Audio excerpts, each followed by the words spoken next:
I sadly lost my father when I was 15 years old. He had a heart attack right in front of me. Even now, it feels like yesterday. When I think about that moment and watching him, I thought he was joking.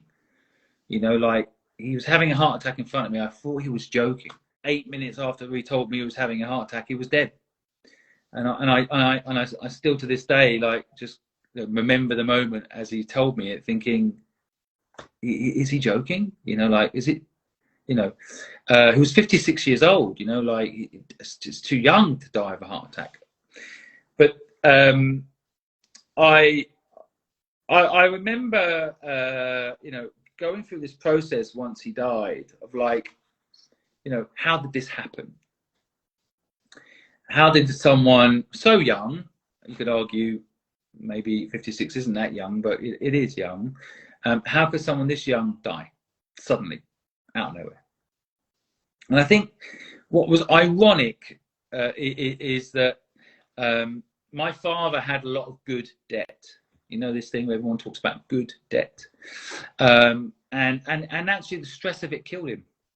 He was so busy managing all this good debt, he didn't look after himself. He was too busy running around all the houses, collecting all the money, managing all the properties, with all this wonderful, wonderful good debt. And I think that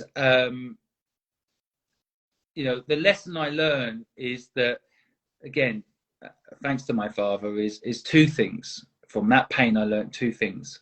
One, when he left, he actually gave me a gift. He died just before Christmas, Christmas Eve to be exact.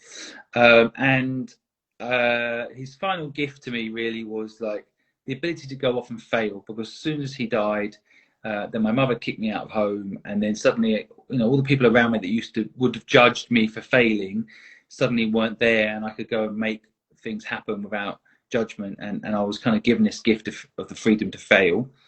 So that's one thing I got from the pain. The other thing I think I took from it was this whole idea that because society says something's good, it doesn't mean it's true, right? And so my father was a smart person who followed the system's narrative that good debt was a good thing, but it wasn't good for him.